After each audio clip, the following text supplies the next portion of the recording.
Kita tentu sangat berharap pada kearifan dan fatsun politik seorang Imam Besar Habib Rizik Syihab untuk tidak bikin kegaduhan, apalagi ini berkaitan dengan pemilihan.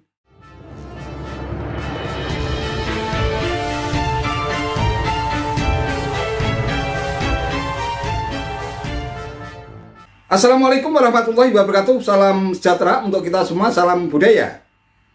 Sahabat-sahabat tercinta bangsa dan setanah air yang sangat saya hormati, bakal capres Anies Baswedan disertai dengan bakal calon wakil presiden sebagai pendampingnya Cak Imin datang ke markas Petamburan, tempat Imam Besar Habib Rizik Syihab berada atau tinggal. Kabarnya Habib Rizik Syihab sedang memiliki hajat atau menggelar resepsi pernikahan untuk putrinya dan juga sekaligus memperingati Maulid Nabi. Meskipun mungkin kehadiran mereka berdua ini sekadar untuk bersilaturahmi dan mengucapkan selamat atas pernikahan putri Habib Rizik Syihab, bukan mustahil akan menimbulkan banyak spekulasi dan tafsir-tafsir politik di luar sana, karena dua sosok ini dianggap memiliki kontroversi. Dan salah satu resikonya adalah Partai Demokrat ngambek hingga akhirnya keluar dari koalisi perubahan. Dan sekarang ini Partai Demokrat akhirnya berlabuh dan bergabung dengan kubu Prabowo Subianto. Nah, terkait dengan soal Habib Rizik Syihab ini tentu saja akan ada tafsir-tafsir politik yang mungkin bisa mengingatkan kita pada Pilkada DKI 2017 yang silam, yang saat itu Anies Baswedan berhasil menumbangkan Basuki Cahayapurnama alias Ahok.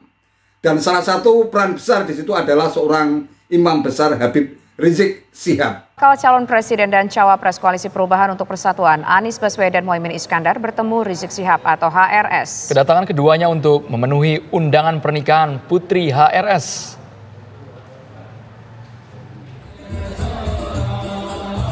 Bakal calon presiden Anies Baswedan dan pasangannya Mohaimin Iskandar bertemu mantan petinggi FPI Rizik Syihab atau HRS di Petamburan, Jakarta. Kedatangan Anies Mohaimin dalam rangka silaturahim sekaligus memberikan ucapan selamat atas pernikahan anak HRS yang bernama Fairuz Syihab. Pasangan Amin ini juga menyatakan bahwa kedatangan ke HRS tak ada agenda politik sama sekali. Ketemu Habib Rizik, ada apa yang dibicarakan? Nggak ada, cuman menyaksikan pernikahan putrinya.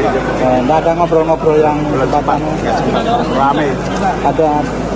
Nggak ada pembicaraan apa-apa. Nggak ada pesan apapun. Gimana Pak Anies? Kemarin ketemu Habib Rizik itu, kita hadir memenuhi undangan, menyaksikan pernikahan, berdoakan, itu saja. Happy. Wasekjen Persaudaraan Alumni 212 Novel Bak Mukmin menegaskan bahwa pasangan baca pres cawapres itu hanya memenuhi undangan semata.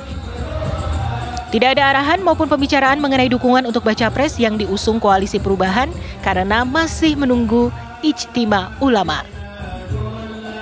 Kesempatan itu alhamdulillah Buya Qurtubi menyampaikan sebagai Ketua Majelis Syuro Dewan Pimpinan Pusat Front Persaudaraan Islam menyampaikan dengan tegas bahwa kedatangan tamu capres dan cawapres itu adalah murni kedatangan hanya untuk menghadiri perayaan Maulid Nabi Muhammad SAW yang disambung dengan yaitu pernikahan putri Imam Besar Habib Rizik Syihab, adalah murni untuk tidak mendukung siapapun dalam hal pencapresan tahun 2024, dan kami sampai saat ini sabar masih menunggu daripada ijtima ulama. Selain menghadiri acara pernikahan, hadirnya Anies Mohaimin juga dalam rangka memperingati Maulid Nabi Muhammad. Tim TV One mengabarkan.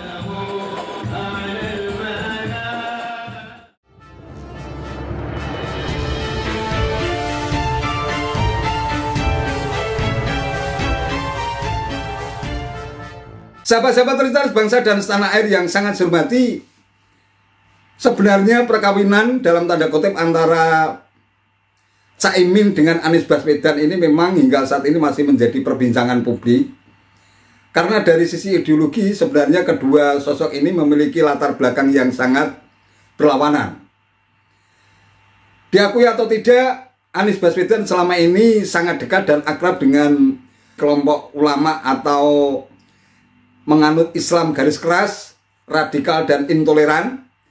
Sebaliknya Caimin sebagai Ketua Umum PKB saat itu di Pilkada DKI Jakarta justru mengusung dan mendukung Basuki Cahayapurnama alias Ahok, meskipun pada akhirnya berhasil ditumbangkan oleh Anies Baswedan. Namun tampaknya dinamika dan konstelasi politik di setiap menjelang kontestasi Pilpres selalu saja menunjukkan dinamika yang luar biasa.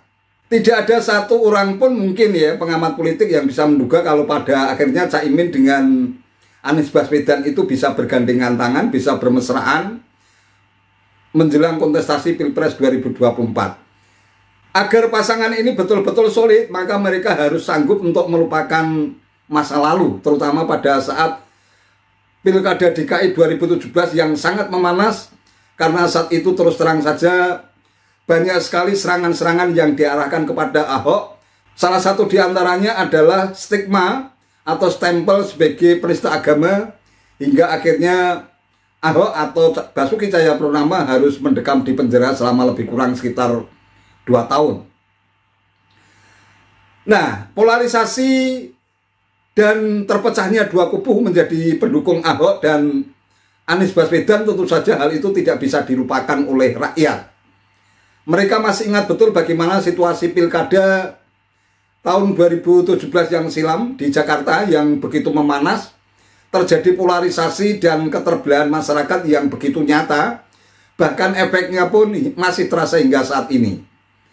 Terlepas dari silaturahmi yang mereka lakukan, pertemuan antara Caimin, Anies Baswedan dan juga Imam Besar Habib Rizik Syihab tentu saja bisa menimbulkan banyak tafsir, dan salah satu diantaranya adalah kemungkinan untuk mengenang kembali bagaimana romantisme kemenangan yang pernah diperoleh pada Pilkada 2017 yang silam, ketika akhirnya Anies Baswedan berhasil menjadi orang nomor 1 di DKI Jakarta. Tentu saja peran Habib Rizik Syihab saat itu tidak bisa dilupakan, yang saat itu ikut demo besar-besaran untuk melawan Ahok sekitar 13 juta. Aksi 212 yang saat itu dihadiri oleh 13 juta umat Islam itu akhirnya dilembagakan menjadi sebuah nama, yaitu Persaudaraan Alumni 212. Apalagi sekarang FPI itu kan sudah resmi dibubarkan dan sekarang menjelma menjadi ormas baru yang disebut dengan Front Persaudaraan Islam, dan organisasi FPI Reborn ini yang baru ini sama sekali tidak memiliki bentuk apapun karena tidak pernah terdaftar sebagai ormas. Oleh karena itu, berdasarkan informasi yang selama ini sudah beredar bahwa kelompok Petamburan ini akhirnya memiliki 3 ormas. Yang pertama itu adalah PA212, yang kedua adalah FPI Front Persaudaraan Islam, dan yang ketiga itu adalah GNPF. Ulama itu sebenarnya benderanya hanya satu, yaitu berdasarkan komando dari Habib Rizik. 3 ormas ini kemudian dilebur menjadi satu yang namanya 3 pilar. Ini akal-akalan yang dilakukan secara fiktif, karena faktanya memang mungkin hanya beberapa gelintir orang saja yang masih setia untuk mendukung atau menjadi anggota simpatisan dari entah itu PA212, FPI maupun GNPF Ulama, karena faktanya ya mereka itu saja. Ya, jadi kalau mereka mengklaim ada sekitar 13 juta yang menjadi simpatisan 3 pilar ini, tampaknya masih cukup meragukan, karena mereka kini mungkin sudah melupakan persoalan Ahok dan kini sudah beralih haluan, mereka fokus pada kepentingan Pilpres 2024. Tentu saja kita sangat berharap situasi menjelang kontestasi Pilpres 2024 tetap dalam keadaan damai, rukun, meskipun berbeda pilihan politik. Itu merupakan hal yang wajar terjadi dalam kontestasi demokrasi.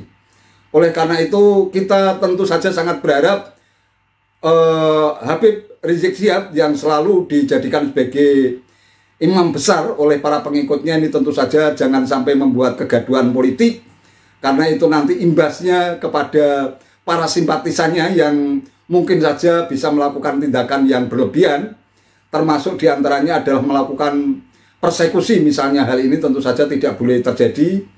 Kita tentu sangat berharap pada kearifan dan fatsun politik seorang imam besar Habib Rizik Syihab untuk tidak bikin kegaduhan, apalagi ini berkaitan dengan pemilihan seorang calon pemimpin nasional. Wallahu a'lam bishawab. Itu saja yang bisa saya sampaikan. Terima kasih atas perhatiannya.